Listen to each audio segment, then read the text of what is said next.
Good morning. Welcome back to JK traders. आज है 17 मार्च, Tuesday. आज के मार्केट का सपोर्ट, रेसिस्टेंस, ट्रेंड के बारे में आपको एक्नॉलेज करूंगा। और साथों साथ आज कौन सा डेटा है, कल प्रेसिडेंट ट्रम्प की स्पीच थी, क्या मिडल ईस्ट की तरफ से अपडेट है, सभी कुछ के ऊपर बात करेंगे हम यहाँ पर। सबसे पहले आ जाते हैं मार्केट के ऊपर। देखिए, मार्केट से पहले मैं आपको कहना चाहूंगा, अभी सिचुएशन कुछ ऐसी है कि ऑयल प्राइसेस कंट्रोल में है। यूएसए अपने तरफ से जो है पूरी तरीके से कोशिश कर रहा है कि ऑयल प्राइसेस जो है वो कंट्रोल में रहे, सर्ज ना हो, और जिसके कारण फिर दिक्कत हो सकती है यूएस को। You can see oil prices in control, 100 के नीचे चल रहे हैं। जितने भी एलाइड नेशन है यूएस के साथ, यूएस ने उन्हें कहा है कि ऑयल रिलीज कर ले। उनके पास रिजर्व ऑयल होते हैं 1.2 बिलियन बैरल, ऐसा कुछ था। उसमें से 400 मिलियन बैरल जो है मार्केट में रिलीज करने के लिए एलाइज लोग ने रेडी हो गए। यानी कि मार्केट के अंदर जो सप्लाई है ऑयल का, वो कहीं ना कहीं पे कुछ दिन के लिए allies, with the help of US allies, वो प्राइस ना बढ़े करके सप्लाई को मेंटेन किया जा रहा है। तो सप्लाई एक तरीके से यूएस ने मेंटेन करके रखा हुआ है, बट लिमिटेड टाइम तक का ही मेंटेन, ये चीज जो है मेंटेन रह सकती है। यानी कि 2 हफ्ते तो हो चुके हैं, 17 दिन 18 दिन हो चुके हैं वॉर को।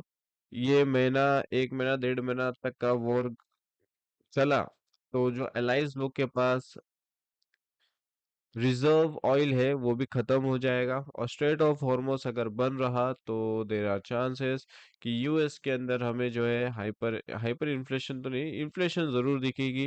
एंड कॉज ऑफ इन्फ्लेशन और गल्फ कंट्रियों की फंडिंग भी रुक जाएगी, तो यूएस के अंदर फाइनेंशियल क्राइसिस हमें देखने मिल सकते हैं। बट यूएस पूरी कोशिश कर रहा है, एंड देर आर चांसेस अभी ईरान की तरफ से भी जो है हमें सेटलमेंट की कहीं से थोड़ी बहुत उम्मीद नजर आ रही है। बट ऐसा कुछ वॉर है, कुछ कह नहीं सकते कि कब क्या कैसा रूप लेगा। नथिंग टू नो, और कुछ पता नहीं चलता इसमें। हम सिर्फ अपडेट पे ध्यान दे सकते हैं, और मार्केट के अंदर लेवल्स पे, ऐसे सिचुएशन में मार्केट के अंदर लेवल्स पे आपको ज्यादा रहना चाहिए, ना कि मार्केट के बिहेवियर पे आपको ज्यादा फोकस करना चाहिए। लेवल्स ब्रीच हुआ, आपको उसके हिसाब से एक्शन लेना चाहिए। सो यहाँ पर न्यूज़ पर हमें ध्यान रखना है कि क्या अपडेट आता है मिडल ईस्ट की तरफ से। और साथों साथ यूएस के अंदर इन्फ्लेशन का खतरा देखते हुए कल जो है हमारे सामने फेड की मीटिंग है, एफओएमसी की प्रेस कॉन्फ्रेंस है। तो यहाँ पे कैसा है कि अभी यूएसए में ऑलरेडी फ्यूल के प्राइसेस जो है 20 to 30% जंप कर दिए हैं, और इन्फ्लेशन का खतरा यूएसए में मंडरा रहा है। अभी कैसा है कि और फंडिंग भी यूएसए से निकलती जा रही है। सो यहाँ पर बहुत चांसेस है कि फेड आकर अपना इंटरेस्ट रेट हाइक करे। अभी तक का ऐसा कोई स्टेबल पे था नहीं, क्योंकि वॉर वगैरह चल नहीं रहा था। बट लेकिन बिकॉज ऑफ द वॉर और यूएस के अंदर इकोनॉमिक क्राइसिस आ सकता है, तो वो ना आए, तो फेड के पास एक हथियार है जिसे इंटरेस्ट रेट हाइक के नाम कहते हैं। तो इंटरेस्ट रेट हाइक करने से यूएस की फाइनेंशियल जो स्टेबिलिटी मेंटेन रहेगी। फंडिंग जो है यूएस से ना निकलेगी, बल्कि फंडिंग बढ़ने के चांसेस हो जाते हैं, यहाँ पे यूएस के अंदर पैसे लगने लग जाते हैं।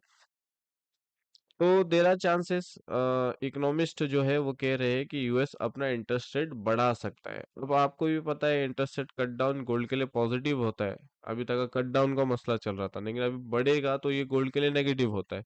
सो दैट्स वाई कहीं ना कहीं पे गोल्ड जो है वो एक तरीके से हाइड हाइड चल रहा है, ज्यादा मूवमेंट है नहीं जिस हिसाब से मूवमेंट लेना था गोल्ड को। गोल्ड ने 5050 को ब्रिज किया। जैसे मैंने आपसे कहा, इन्फ्लेशन यूएसए में बढ़ रही है।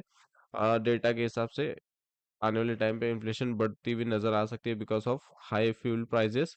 इंटरेस्ट रेट बनने के चांसेस कहीं ना कहीं पे बहुत ज्यादा है, तो गोल्ड के अंदर हमें because of that fair selling हमें नजर आ रही है। कल फेड की मीटिंग है, प्रेस कॉन्फ्रेंस है, तो वहां पर बहुत ज्यादा फोकस होगा लोगों का, इन्वेस्टर्स लोग का, बिकॉज फेड ने कह दिया ऐसा कि उनका कोई ऐसा प्लानिंग नहीं है इंटरेस्ट रेट हाइक करने का।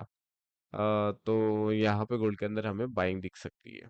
सो कल का डे काफी इंपॉर्टेंट है। बाय द वे, एज पर सेंटीमेंट गोल्ड नेगेटिव है स्टिल नाउ, और ये लेवल्स जो मैंने कल आपको दिए थे अभी तक का वैलिड है। 5060 80 का हमारे सामने रेसिस्टेंस है, और सपोर्ट जो है 4942 का है। सो गाइस सारी अपडेट आपको दे चुका, मिलते हैं 7:30 लाइव स्ट्रीमिंग पर, तब तक have a good day and take care.